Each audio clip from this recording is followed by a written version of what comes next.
أعوذ بالله من الشيطان الرجيم وإذ واعدنا موسى 40 ليلة ثم اتخذتم العجل من بعده وأنتم ظالمون ثم عفونا عنكم من بعد ذلك لعلكم تشكرون رب اشرح لي صدري ويسر لي أمري واحلل عقدة من لساني يفقه قولي فالحمد لله والصلاة والسلام على رسول الله وعلى آله وصحبه أجمعين ثم أما بعد. Once again everyone, assalamu alaikum wa rahmatullahi wa barakatuh. Today what I'd like to talk to you guys about is a very important conceptual problem. It's a problem of thinking about ourselves, thinking about Muslim identity. And what I want to present to you first is basically a kind of a riddle. The Prophet ﷺ moves to Medina, and of course in Medina he directly encounters the Jewish community, among also the Christian community.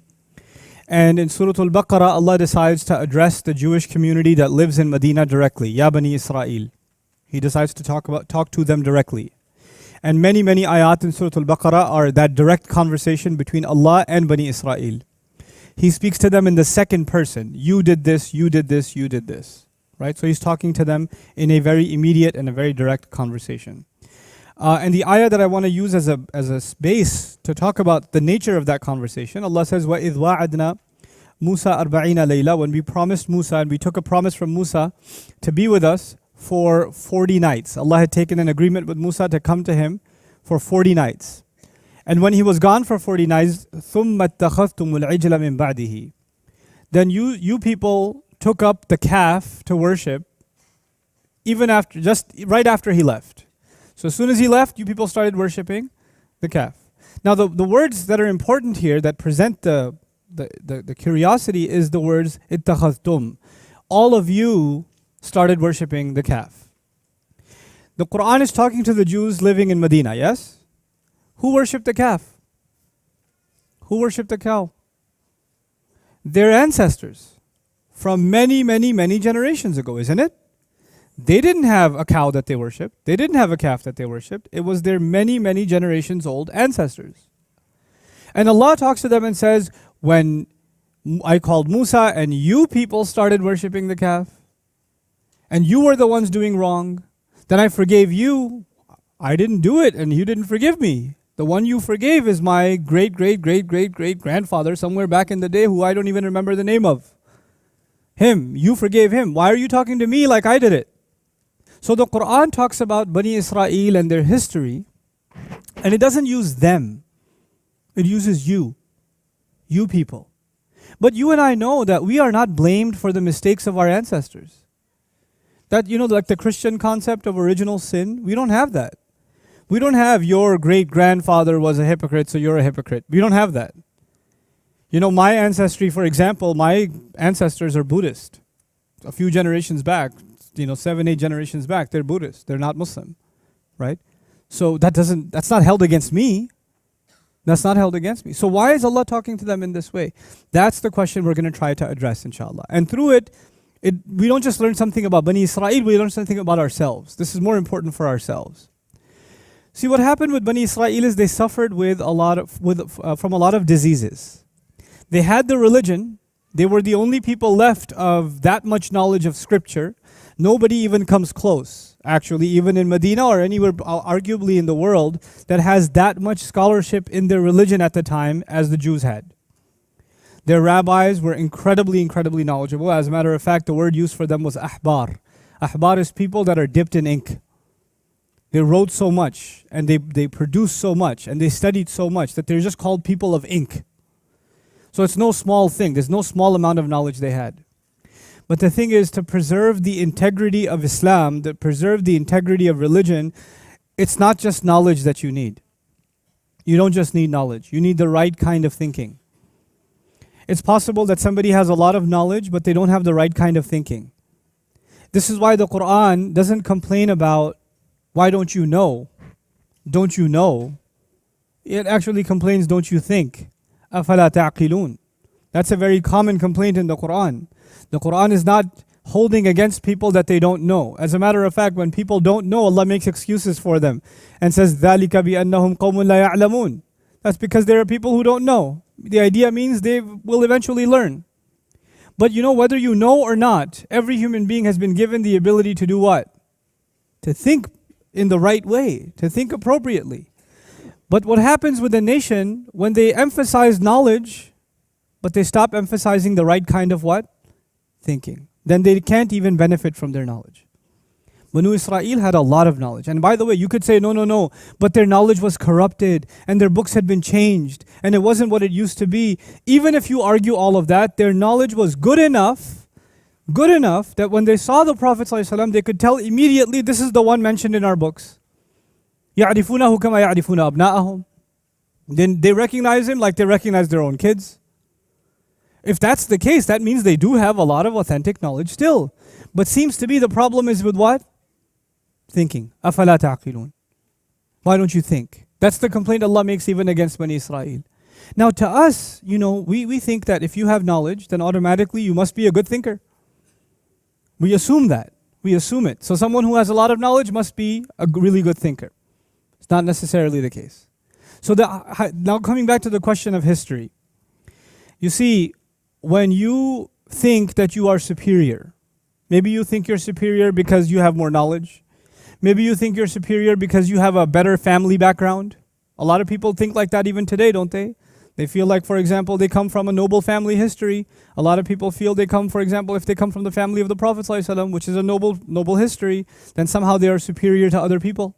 They can act like they're superior to other people. Other people might say we come from royal family background.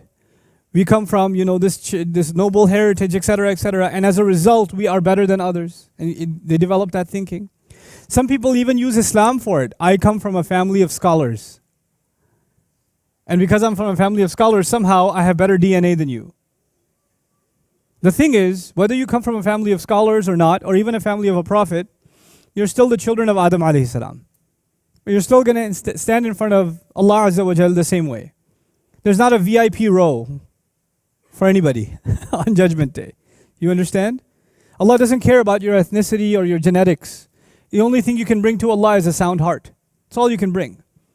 He's not going to ask what nationality, what passport, what visa, what bloodline. That's not going to be a question. Is that clear to everybody? Now the thing is, with Benu Israil, even though they had knowledge, they started thinking that for some reason they are superior. And when you have that thinking, and you study your history, then you study your history with the wrong kinds of glasses on. Through these glasses, you even read your own history, and the only thing you read is what makes you superior. You only highlight the parts of your history that establish your superiority even more. A Muslim might do this. We might read our own history, and the only parts of our history we'll read as the ones that make us proud. Yeah. Umar bin al-Khattab radiyallahu anhu. You highlight the parts that feel good. What do you ignore? The parts that are embarrassing. Does our history have embarrassing episodes? Absolutely. Absolutely. Now, Bani Israil, when they would talk about themselves as the superior nation, of course, they didn't just become the superior nation today, they became the superior nation a long time ago. And they keep talking about the great choices of Allah, how many prophets Allah gave them, what promises Allah gave them, the blessings Allah gave them. They highlight that history, that glorious golden history over and over and over and over and over again. And the more they remember that history, the more that it reminds them that how much better they are than everybody else. So what does Allah decide to do? Allah decides to give them a reality check. If you want to quote the best parts of your history and take credit, like you did it, you didn't do it. The people who did those great things came a long time ago and they're gone. You didn't do it. And you have no right to take credit for what they did. You're not awesome because of them. They are awesome because of them. This is why in Surah Al-Baqarah Allah says, تِلْكَ أُمَّةٌ قَدْ خَلَتْ لَهَا مَا كَسَبَتْ وَلَكُمْ مَا كَسَبْتُمْ. That's a group of people, they're already gone. They earned whatever they could earn. You're going to earn what you're going to earn. وَلَا تُسْأَلُونَ عَمَّا كَانُوا يَعْمَلُونَ. You're not going to be asked about what they used to do. You have to take responsibility for yourselves. Coming back to the point, they would only highlight the glorious parts of their history because it would make them feel better about themselves. And they would talk about them like they're talking about themselves. So Allah reverses it. So He takes the ugliest part of their history and He talks about them like He's talking about themselves. So He uses you. And they could say, well, why are you using you? It wasn't me. I didn't worship the calf. Well, when you talk about your victories and you talk about your blessings and you talk about people who lived thousands of years ago, you say, we did it. We were this, we were that. You like to put yourself together with them for the good times. How about you put yourself together with them for the bad times too then? This is a reality check in history. And what happens, in modern times, when, of course, in the last century and a half, a lot of new nation states were formed, right? A lot of colonizing nations left and new nations were formed. And when these new nations are formed, there are lots of political tensions in the world. And as a result of those political tensions, when textbooks are made for children and history books are written, then you have to write the kind of history books that make you love your country and your people and your ethnicity and your race more, and they make you hate the enemy more. So you highlight the parts of your history that increase patriotism, and you erase the parts of history that can question it. Our allegiance is not to the truth in so many nations. Our allegiance is not to the truth. Our allegiance is to nationalism. Our allegiance is to this idea of patriotism, this glorified nation, the idea of a glorified nation. And unfortunately, even within the world of Islam, even within when we think about Islam, we don't like to highlight our own flaws, our own mistakes, our own errors. We'd like to talk about how everything was amazing. Every time you hear about the people of the past, they were the most incredible people. Man, I don't even believe how they walked on the earth. They probably floated in the air when they walked. That's how awesome they were. You'll hear, and people then start exaggerating the accounts of history and how there was a scholar who actually never made wudu his whole life. He was that pure. Or you're sitting there listening to this going, what? So he didn't pray? No. Allah just never made his wudu break. Acha, really? Fantastic. Allah would benefit some individuals more than He would benefit prophets. Where do you come up with this stuff? This happens as a result of a diseased mind, when you can't think clearly, when you have the wrong basic concepts. So Allah Azza wa Jalla is clarifying those concepts, and through it He's teaching us something very important. This is a Quranic lesson in one thing, an honest approach to history. When we study our history, when we study the Ummah's history, we have to study it honestly. We have to acknowledge our mistakes. We have to acknowledge where we went wrong. And if you don't study your history, you'll never learn in the future. You'll just never ever learn. You'll become drugged by the idea that you're already the best. You're already number one. And you'll be the worst, the last people left on the earth. Everybody else will move forward. You're going to be moving backwards because you're already number one in your little mind. It's delusional. The entire idea of studying history is to take the best examples and learn from them, and take the worst of our mistakes and learn from them. To acknowledge our mistakes and not to repeat those mistakes again. And one of the worst mistakes in the history of the world that is highlighted through Benu Israila is a people who don't look at their own history honestly. That's what gives them the false thinking. That's what makes their thinking false. And that's the highlight, that's the lesson today. I'll share something with you I like sharing often because I was very moved by it. It was a friend of mine, Sheikh Naeem Abu Layth, mentioned it. And I was really, really just impacted by it. Why is history important? Imagine that you just woke up today and you don't remember what happened yesterday or anything before yesterday. Or even if you remember, you only remember the last 24 hours. That's it. You don't remember anything else. You know what can be said about you? It could be said you don't know who you are. Isn't that true? If you only remember the last 24 hours, then you don't really know who you are. The entire ummah, the entire Muslim world, was described by the Prophet ﷺ like one body. You know the hadith? This ummah is like a jasad, like one body. So it's like one person. And if that one person only remembers the last 24 hours, they don't really know who they are, isn't it? So if the ummah doesn't remember its own history, if we don't know, if we don't understand our own past, then it's almost as though we have no sense of identity. We don't really have a clear sense of identity. Studying our book, studying Qur'an, this is my last comment now, studying the Qur'an isn't actually just about studying tafsir. isn't just about studying Arabic, just about studying the vocabulary of the words. And what the ulama said, studying the Quran teaches you what other things you have to learn. The Quran will highlight areas of knowledge, areas of awareness that you have to build in yourself. Not only the book, but the book will make you aware of other things that are valuable. It's incredible. A alim one time asked me, it was sitting together, a bunch of ulama, and I was the only one who was not a alim. And he asked me, why do you think Allah talks about Fir'aun so much? I mean, every ayah of the Quran is supposed to be guidance for the believer. Why are we listening to Fir'aun? Fir'aun talks a lot in the Quran. You know that? He talks a lot. He's like, why do we have to listen to Fir'aun? You know? And everything he did and how he walked and how he talked. And I was like, listen, you have to understand the genius of evil politicians. You have to. If you're going to live in this world, you have to understand politics and you have to understand the best of it. And Fir'aun was a genius evil politician.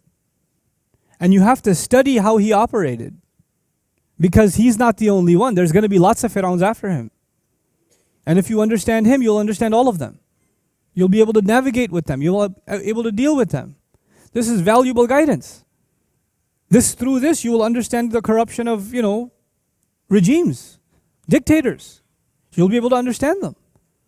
So everything in the Quran has value and it gives value to things on the outside. And today's lesson is the value in understanding and studying history.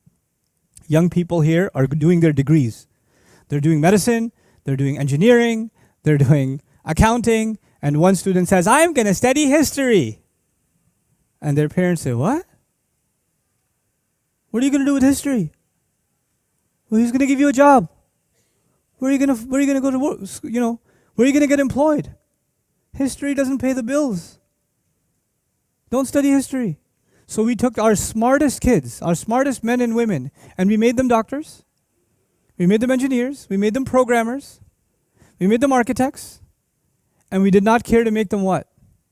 Historians, political scientists, sociologists, anthropologists, psychologists. No. And you know what? As a nation, we decided an entire generation of people should just be workers. We're just workers. I mean, a doctor, with all due respect to doctors, is skilled labor. It's labor. You're a laborer. You're specialized, but you're still laboring. And that architect is still a laborer, a work in a specialized field. Who's doing the thinking on behalf of this ummah? Who's thinking on behalf of this ummah? Who's restoring our identity as an ummah? The best of our minds are not being used because they're too busy doing other things. I want you to study this and study that. And the sad thing is, if you ask, why are you studying this? Why are you in this career? You know what the answer is most of the time? Number one answer, my parents told me. Number two answer, it's a good job. That's it. So the only legacy we're leaving for our next generation is the most important thing in your life is looking for a good job. I'm not against getting a good job. By the way, get a good job. I'm all for it. But you know what? The world needs more than just people that make money and one or two careers. I would argue if I had it my way, historians and theologians and people that are studying psychology and sociology, they would be the highest paid professors. They'd be the highest paid researchers, in my opinion. Because they're the people who impact how society operates. They give direction to society. And if they have an Islamic mindset, man, they can bring a lot of good to the world. So even if, for the young people here that are studying, while you're studying accounting, mashallah, inna lillahi wa inna ilayhi raji'un, on the side, take as many history courses as you can. Learn as much about other things as you can. Things that actually, make you a refined human being, a deeper thinker. Learn sociology. It's an important subject. There's a lot of sociology in the Quran. There's a lot of psychology in the Quran. There's a lot of political science in the Quran. And somebody says, no, but I want to be a doctor because there's embryology in the Quran. In like one or two ayat, there's some reference to it, but it's not at the heart of it. At the heart of it is human engagement, So these humanities, they are important and we have to restore them from the Islamic perspective. This is a critical thing. And of course, history is at the center of that. With that reminder, I conclude, inshallah ta'ala. Barakallahu li wa lakum. Wassalamu alaikum wa rahmatullahi wa barakatuh.